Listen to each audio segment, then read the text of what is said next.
This is the Speak For Yourself podcast featuring the best of Colin Cowherd and Jason Whitlock. I'm your host, Jason McIntyre. Hump Day. A lot of NBA talk today. Man, I got to work on my jumper. I got a pickup game tonight.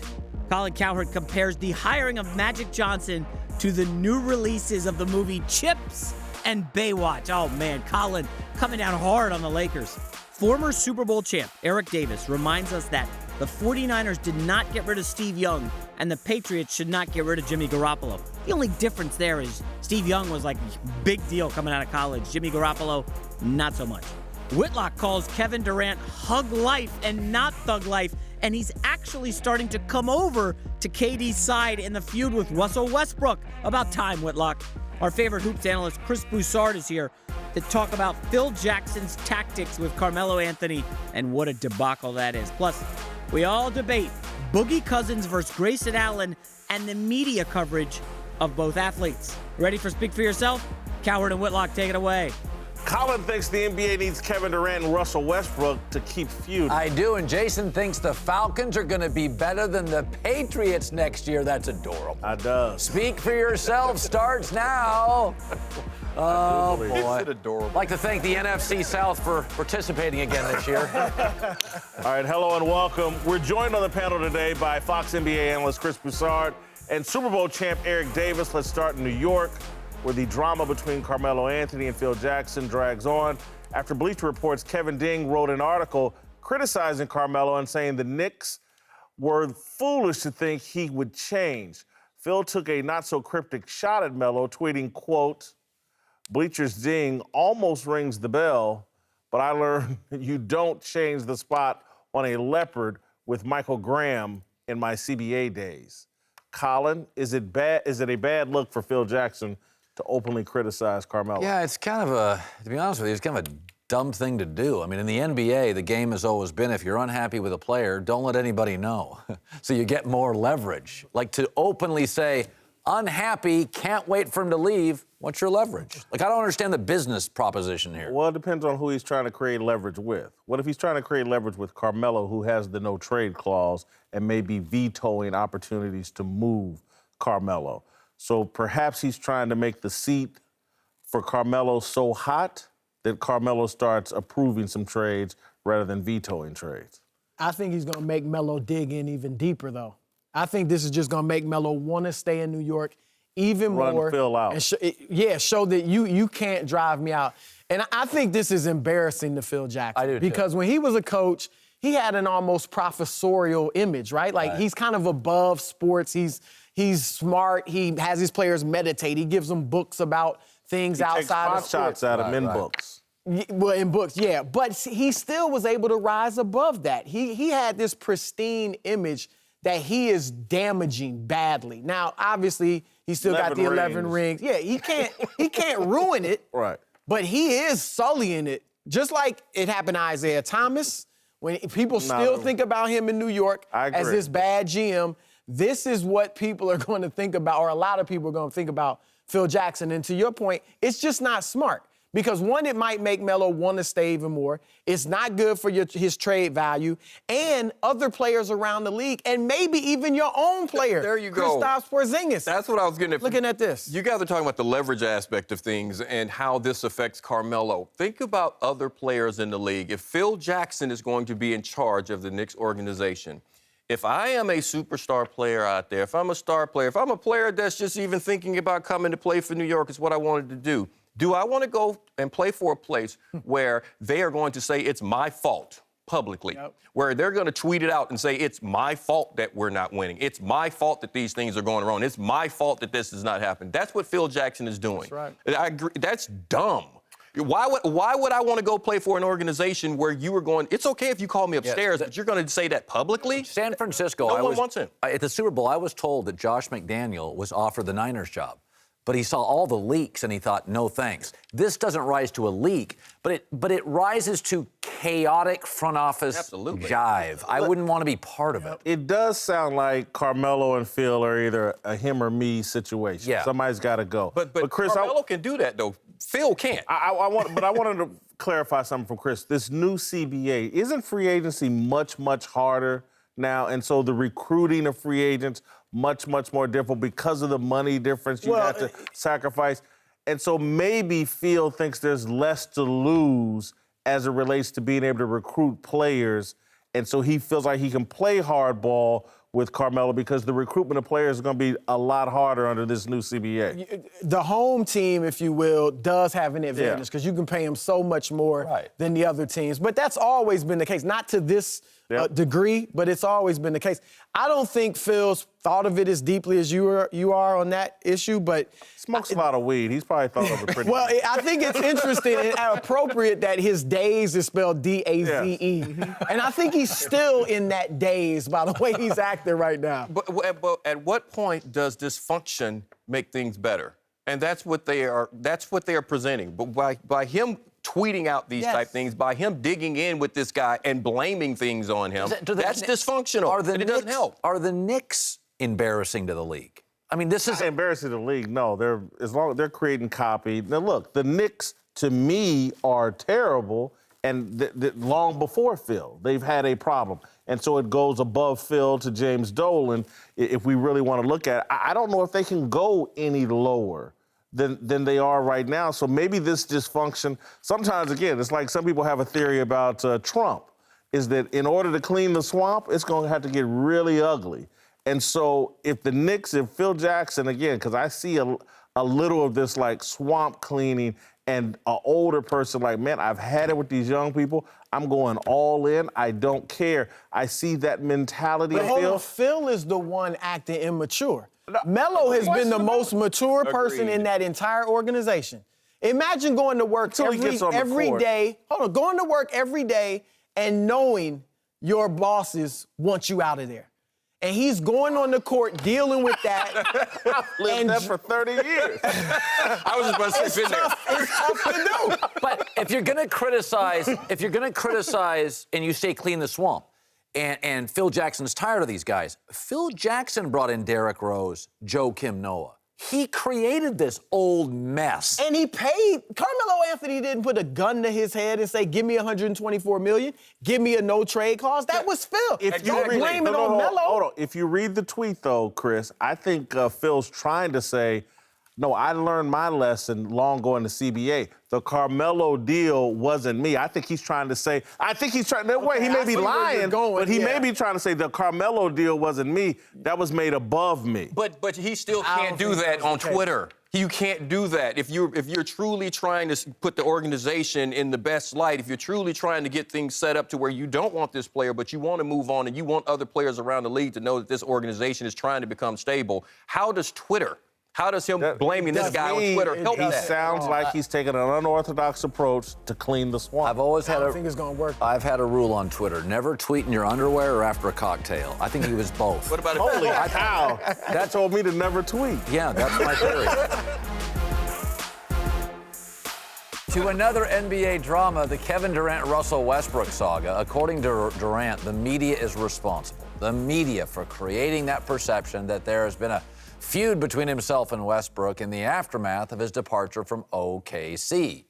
I realized that early on in the season, I was doing an interview with someone, and I used to work on Selfish describing my teammates here, the Warriors, and someone asked Russell a question, asked if he heard what I said about being unselfish, and he phrased the question as if I was saying that the Thunder and their organization and the team was selfish. And once I heard that, I was like, well, they're trying to get in between this thing and make it bigger than what it is. All right, Durant-Westbrook feud, good for the league? No, I think it has zero impact on the league. It was something we anticipated, and it's been pretty mundane, in my opinion, that OKC and Kevin Durant have won. If it was a feud, it was a landslide the other way, and it's kind of boring now. Listen, Kevin Durant is a hugger, not a thugger. He's hug life. And I'm seriously, I'm starting to respect. At least he's consistent. He's certainly proven with his play on the court that it was a good decision for him. Again, everybody knows where I started. Strong Westbrook. I'm starting to drift the other way. I think he makes a somewhat reasonable point. The media didn't create the feud. He left. Westbrook was upset. OKC was upset. But the media is trying to amplify the feud. I think he makes a fair point. You know, college basketball about 15 years ago, I knew it was in trouble. Because when I was growing up, you talked about Phi Slamma Jamma or the Hoyas or Ralph Sampson's Virginia Cavaliers. Colin, quit lying. You were talking about Lou Alcindor. But we talked about teams. Trying to date him, huh? We talked about teams, the running Rebels. And then over the last 15 years, I noticed I was just talking about coaches because the teams aren't interesting. There's a problem in the NBA. We just now, you know what our comments are about? What the latest Charles Barkley tirade was on. We're not talking about the games right now. We're not talking about the games because they don't matter till June. And we know who's going to be in the final. Like, to me, this is conflict, but I used to talk about teams. And games. Yeah, well, this game. In college basketball, Dick Vitale for a 10-year period was bigger than any player. Yeah. Right now, Barkley's bigger than virtually any team not with LeBron or the Warriors. I think this conflict is what the league's become. It needs this. It's a conflict. LeBron's more interesting after his moves. If he'd have never left Cleveland, it's not as interesting. I don't think you need this conflict. I mean, when has black-on-black crime ever been a good thing? Really, and that's what we're talking about right now. When is that a good thing? You have an opportunity for two players that are elite players to be viewed as such. You decided to go your separate ways. That's a part of the game. I understand if you want to have a feud, my team versus your team. Hate's a good thing.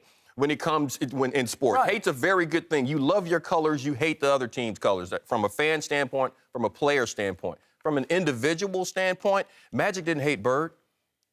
He wanted to beat the Celtics. They were at odds, though, for a while. But what happened? That's what I'm saying. I mean, you know, the Bad Boys Pistons, they wanted to beat everyone else. They didn't hate every individual on the court. And that's right now and I think some of this is being done by the media where you're trying to make these two guys hate one another. The issue was that Kevin Durant was the alpha on that team for a while, and then Westbrook came along. Westbrook became the alpha in that locker room. Kevin has moved on, and now we're trying to create something. Westbrook is, like I said, he's an alpha dog. If you corner him, he's going to say something. I think Westbrook, listen, as somebody that's divorced, I've thought a lot about divorce in my life. Whenever people get divorced, like the 49ers and Harbaugh, a year later, go back and look who's doing better. The Niners are a mess, Harbaugh's flourishing. When I look at this Westbrook-KD divorce, one guy's more unhinged, Westbrook. The other guy seems really content and happy. He likes his new family. I don't think it looks great for Westbrook. But look, Westbrook, first, the media didn't create this. As you said, look, Westbrook really did troll Durant on Instagram with a picture of cupcakes. He really did wear the photographer's vest. They really haven't talked. But do you think some of that happened because of the way the initial question was presented to him? No. I mean, none of it? I'll give Durant this. He could be right on that point. Just because he says my guys here are unselfish doesn't necessarily mean he thinks the guys in the Thunder are selfish. Agreed. So I agree with that. But the feud is real. He texted, we've been together 8 years. I'm texting you that we're getting divorced. That's not going to sit well with Westbrook. Right. And they haven't spoken since then. And so that's real. The problem is the Thunder aren't good enough. That's the problem. Like, it's a nice little storyline for Saturday night when they play. Oh, that's great. They don't like each other.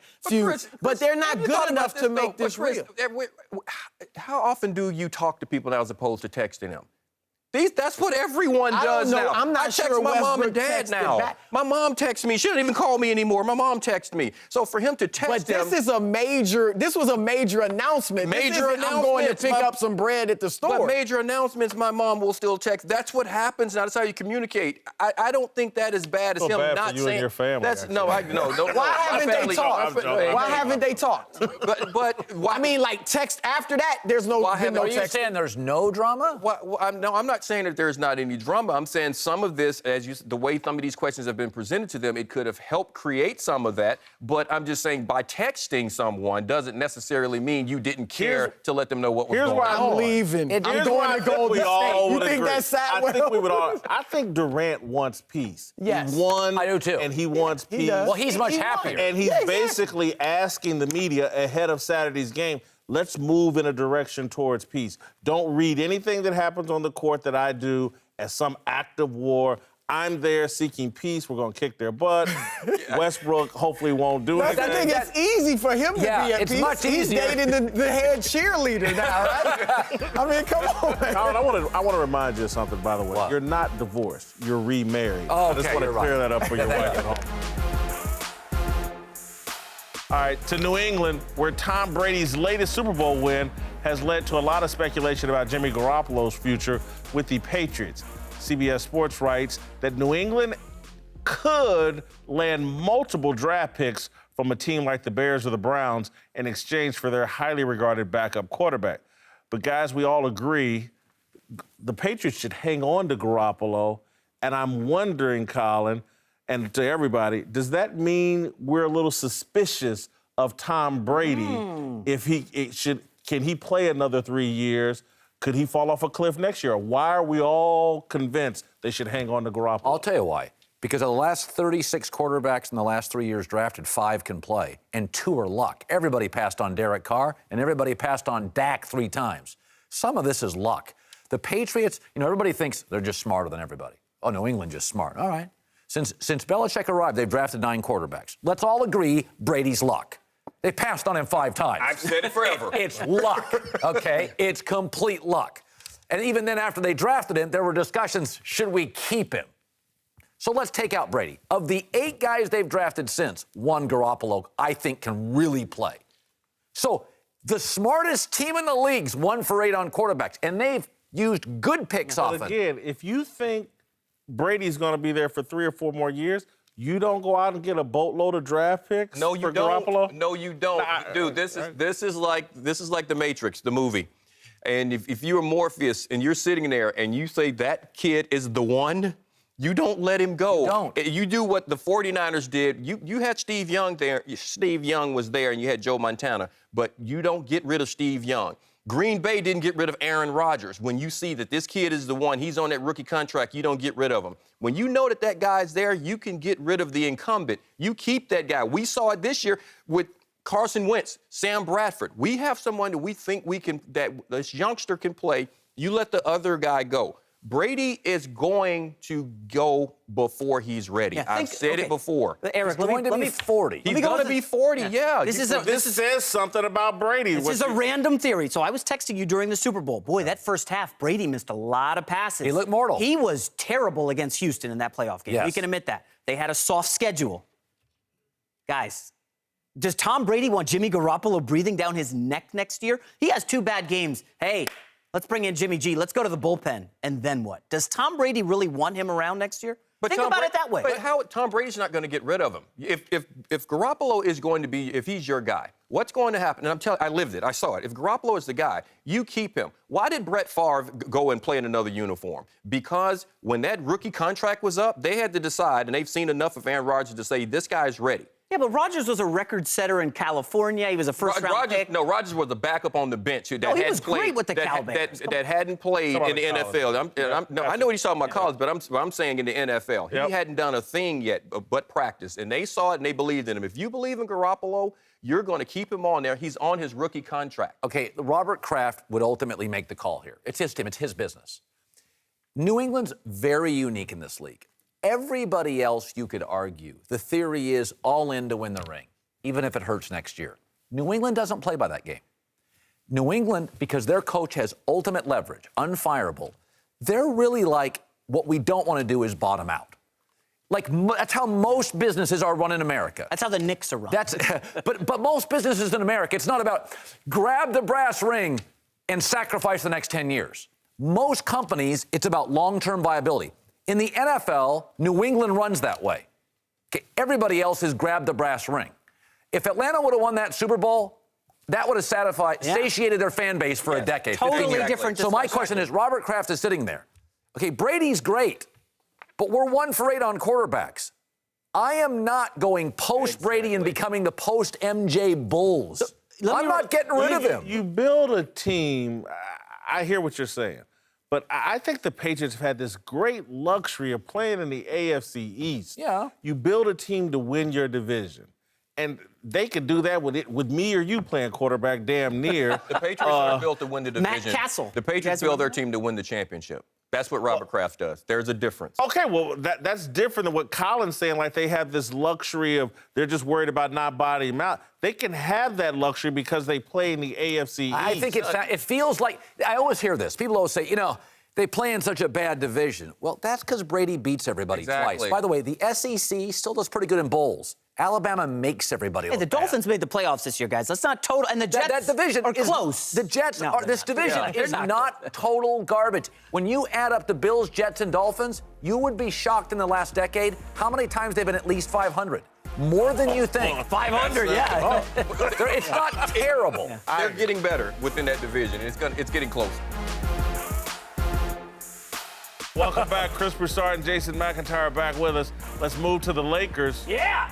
Who welcomed a familiar face back from the past this week, bringing Magic Johnson in as an advisor. The Lakers clearly hope Magic can turn around a team that has failed to live up to preseason expectations.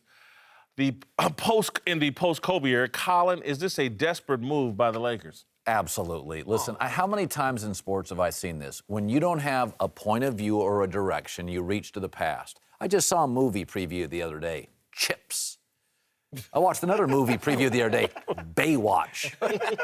You are running out of ideas. The Rock is in Baywatch. It's great. This is what movie studios do. This is what teams do. We don't have a direction. Rear view mirror. Let's bring in Byron Scott to coach the Lakers. This is exactly what it feels like. You bring in a baseball owner to run a basketball team. I don't get this at all. That's all he is now, a baseball owner. He's a baseball. Listen, what I think mostly, though, is if you're going to reach to the past, if you're going to make peace with somebody and bring them back to the organization, why not Jerry West? That's the guy that builds. He's 78. He just had the fall. You got to wonder. I agree with you. And if I'm Magic, I'm talking to Jerry and trying to get him away from the Warriors and bring him back to the Lakers. I spoke with Magic yesterday because what I want to know is this ceremonial or are you really going to be involved? And he said he's going to be hands-on. He said, that's the only way I know to go. Like I'm doing be what? Well, I think what he's going to do, think about it. Jim Buss gave the 3-year window, right? That is about to end. Oh, yeah. I don't think they're getting to the Western Conference Finals. Not happening. All right, that was the goal. That was what they were supposed to do. So I think Jeannie Buss needs somebody to help her evaluate Mitch Kupchak and Jim Buss. Magic's going to do that, and then they'll look at, how they rebuild this thing. So, look, it's a great PR move. I get what you guys are saying. But I don't think it's a bad move. When I hear desperate, it makes me think Magic's not qualified. And it feels, this is an organization that hired Mike Brown, Mr. Defense, and an hour later is like, he's out, let's hire Mike D'Antonio, Mr. Offense. So the pendulum swings back and forth. Okay, it didn't work. Let's bring in a player. They tried to get Dwight Howard because the Lakers always have centers. Like, everything they're doing is based on, 25 years ago, this worked. Like, when I watch Colin, you're going to say something crazy, though. Why not Kobe Bryant? If you're going to be know crazy. That Kobe wants to do it. I think Kobe's got interest outside of sports. Let me, some smart NBA fans online. Here's what they're saying, Colin, totally rebutting everything you just said. All right, this franchise right now is faceless, okay? You talk about this a lot. Who's the face of the franchise right now? Luke Walton? No. Now it's Magic Johnson. Well, exactly. They don't have any gravitas in the LA market. It's Clippers. It's Josh Rosen at UCLA. USC right now has a bigger brand than the Lakers. So what you're basically saying is they're doing this for optics and to sell tickets. 25 years ago was when the Lakers rebuilt it after Magic left. They had Eldon Campbell, Nick Van Exel. That's how long it's been since they have been this low. But they don't have anybody. They had Kobe. But that doesn't fix basketball stuff. It's a Band-Aid until Brandon Ingram and Russell are ready in a year or two. This is the thing. This season is working out perfectly for them. Yeah. Because you're playing your young guys, so you're getting them experience, and you're seeing who you think can really play for the future. And you're losing, so you're going to keep that top 3 pick. If it's outside of the top 3, you lose it. This is a great draft, particularly for guards. Amazing draft. If put Lonzo Ball from UCLA on this Lakers team, he's a guy that makes guys better. They have some talent. I don't know if it's star talent, but it's talent. You put him with this team, and all of a sudden they're on the uptick. With Luke Walton running the Warriors heard out offense? of that, though, mostly is like This sounds like the same thing they did last year with Kobe.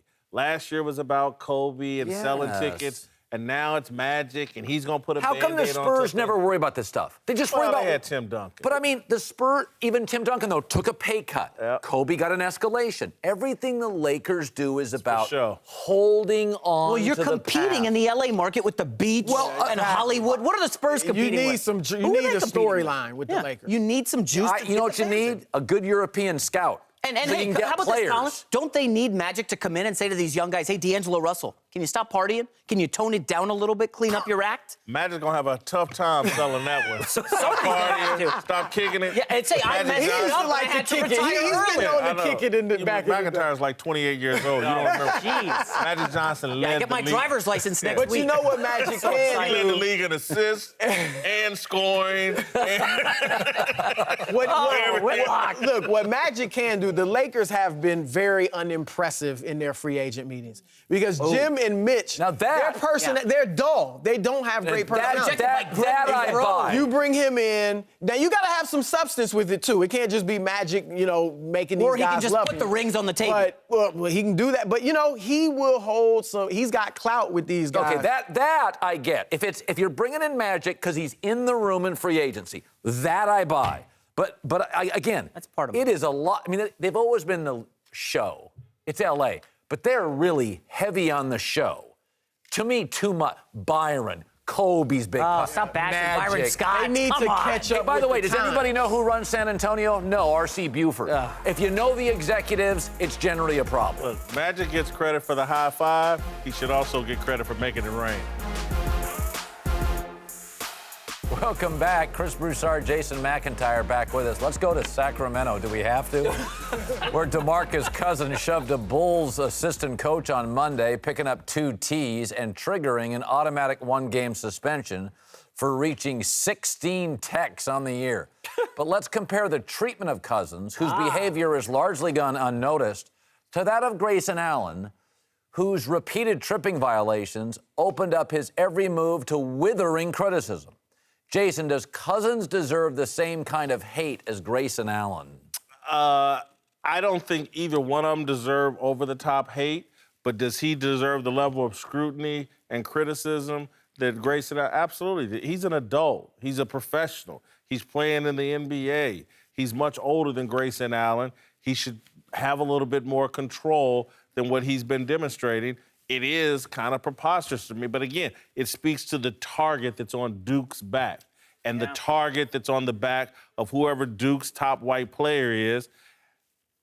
Boogie is playing in Sacramento. Nobody cares. Flyover. First of all, I would argue Boogie does get treated or viewed like Grayson. I mean, I've talked to GMs who love his talent. The guy's 28 points, 11 rebounds a game, and they would not touch him. Okay, I vote for the all-NBA teams. Last year, he averaged 27 and 11. I didn't put him on any of my 3 teams because of his attitude and the way he brings the team down. So, did you call for a suspension? Have you Chris. He's getting suspended. For the rest of the... I mean, but not you for want, the rest of the year. You want Grayson Allen out of college basketball. Because there's a difference between a kid in college who's a kid. You're still a student pushing an adult coach and a grown man pushing another grown man.